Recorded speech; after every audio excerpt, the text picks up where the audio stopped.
안녕하세요. 문경TV입니다. 문경TV는 유익하고 재미있는 국내외 경제 소식과 세계 여러 나라들의 독특한 문화와 자연들을 소개합니다. 오늘은 저 멀리 중남미에 있는 볼리비아라는 나라를 소개하고 볼리비아의 독특한 주택 전세 제도와 상가 임대차 계약에 대해 소개하고자 합니다. 볼리비아 부동산 임대 제도를 설명하기 전에 먼저 볼리비아가 어떤 나라인지 간단하게 소개하도록 하겠습니다. 볼리비아 하면 제일 먼저 떠오르는 것이 아마도 우유니 소금 사막일 것입니다. 세계에서 제일 큰 소금 사막입니다. 여기 오는 사람들이 인생 사진을 찍는다고 해서 처음에는 무슨 사진 한 장 찍는 걸 가지고 인생 사진을 찍는다고 하는지 이해하기 어려웠습니다. 그런데 막상 우유니 소금 사막 한가운데 서 있어 보면 정말 오기를 잘했다는 생각이 들게 됩니다. 이런 감동은 평생 잊을 수 없는 그런 느낌으로 남게 됩니다. 볼리비아는 남미 대륙의 가운데 위치하고 있습니다. 면적은 한국의 11배 정도 큽니다. 1인당 국민소득은 약 3,700달러로 중남미 국가들 중에서도 가장 빈국에 속합니다. 인구는 약 1,100만 정도 됩니다.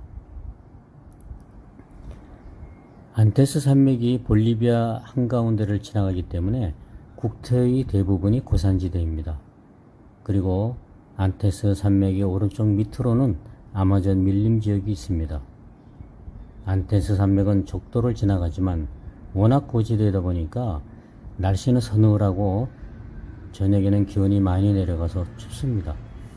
라파스는 해발 3,500에서 4,100m로 세계에서 가장 높은 곳에 위치한 수도이며 산소가 공기 중에 60에서 70% 정도밖에 안 됩니다. 수도 라파스는 안테스 산맥을 따라 이어지는 고온 평야가 이곳 라파스 지역에서부터 지형이 꺼지면서 아래로 내려가는 계곡을 따라 형성된 도시입니다. 계곡을 따라 집을 짓다 보니까 평지가 많지 않습니다. 이곳의 도로는 대부분 아래로 내려가거나 올라가는 도로이고 심지어 공원의 의자들도 옆으로 비스듬히 놓여 있는 경우가 많습니다. 이곳에서 위로 올라갈 때 조금만 빨리 걸어도 숨이 차기 때문에 뛰는 사람은 거의 보기 어렵습니다. 볼리비아의 수도인 라파스의 날씨는 한국의 전형적인 가을 날씨와 같고 공기가 맑습니다. 겨울과 여름이 있기는 하지만 온도의 차가 그리 크지 않습니다. 한국의 겨울과 같은 매서운 추위는 여기에는 없습니다. 저녁에는 싸늘하다가 한낮이 되면 머리가 따가울 정도로 뜨겁습니다. 그리고 반대로 햇볕이 들지 않는 음지는 서늘할 정도입니다. 그럼 지금부터 볼리비아 주택 전세 제도에 대해 말씀드리겠습니다.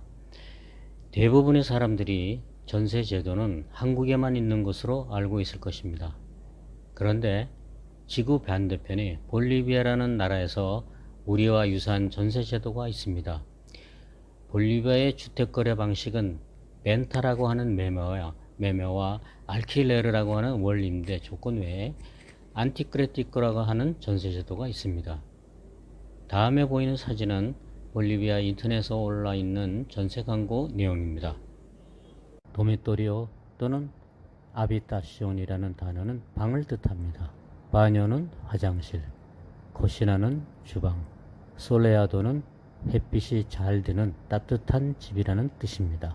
볼리비아의 안티크레티코라고 하는 전세 계약의 주요 내용은 한국과 유사합니다.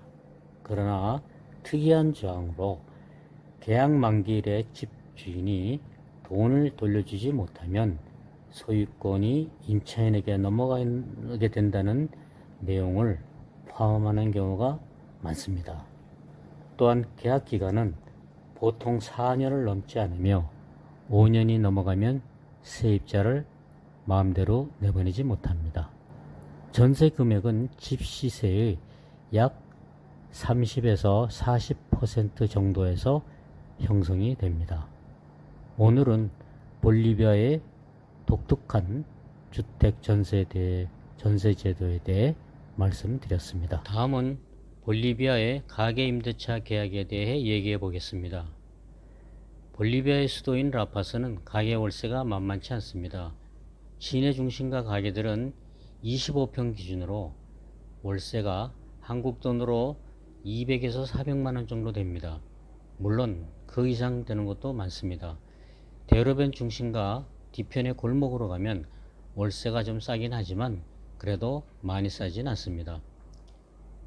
점포수가 많지 않고 관공서나 외국계 회사들이 모여있는 소비도시이기 때문입니다. 코로나 이전에는 장사가 비교적 잘 되었습니다. 최근에는 코로나 때문에 장사하는 사람들이 많은 고통을 겪고 있습니다.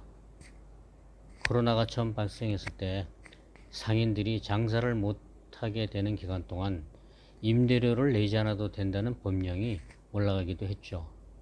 실제로 가게의 문을 닫은 기간 중에는 장사하는 사람들이 임대료를 내지 않고 있습니다. 볼리비아에서는 건물주가 임차인들을 에르마나라고 부릅니다. 형제, 자매라는 뜻입니다. 한 건물에서 5년 넘게 장사를 하면 건물주가 임차인을 마음대로 내보내지 못합니다. 10년 넘어가면 건물주와 임차인은 공생관계로 봐야 합니다. 수년 전 건물주인이 사망하자 상속인인 아들이 임차인을 나가라고 하여 소송이 붙은 적이 있었습니다. 재판 결과는 그동안 임차인이 낸 금액이 건물의 점포 가격보다 더 많이 지불했으므로 소유주는 임차인의 것이라는 판결이 났습니다. 주인이 뒤바뀐 것이죠. 가끔 비어있는 가게들이 있는데 월세는 비싸고 계약은 4년만 해주기 때문에 장사하는 사람들이 들어가기를 꺼리기 때문입니다. 건물주도 대개 돈이 많은 부자라서 점포를 비워놓고는 아예 해외에 나가서 사는 경우가 꽤 많습니다.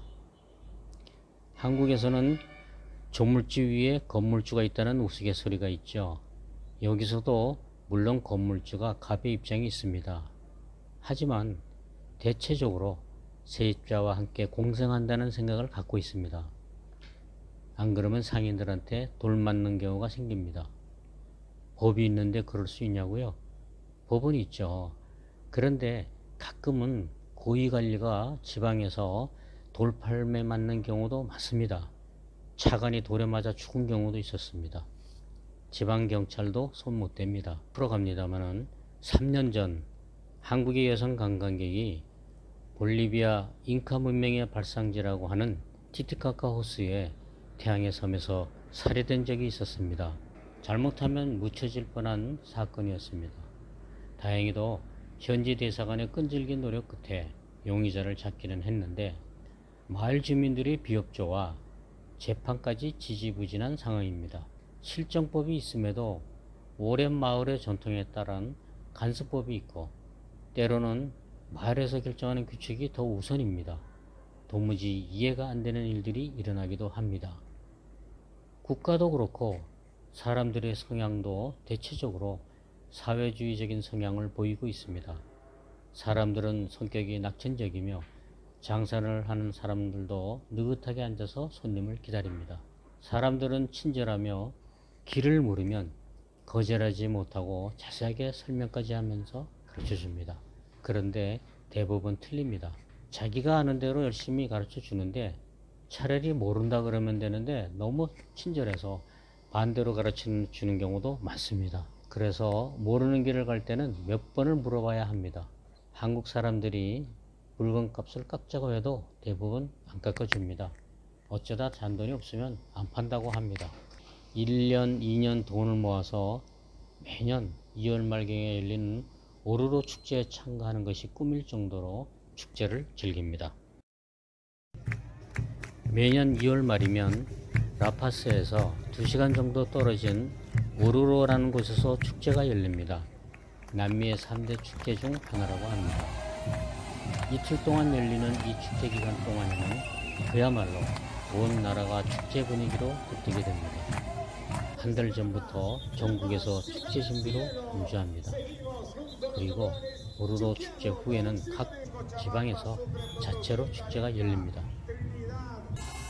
가난한 월세를 살면서도 어떻게든 1년, 2년을 저축해서 축제에 참가하는 게 꿈이라는 한 모녀의 축제에 대한 열정적인 모습을 보기도 합니다. 제 스페인어 선생 얘기입니다. 축제 참가자는 본인들 스스로 모든 경비를 부담해서 옷을 장만하고 대부분의 경비를 부담해야 합니다. 그동안 모은 돈을 축제 참가를 위해 아낌없이 했습니다. 이상 마치겠습니다.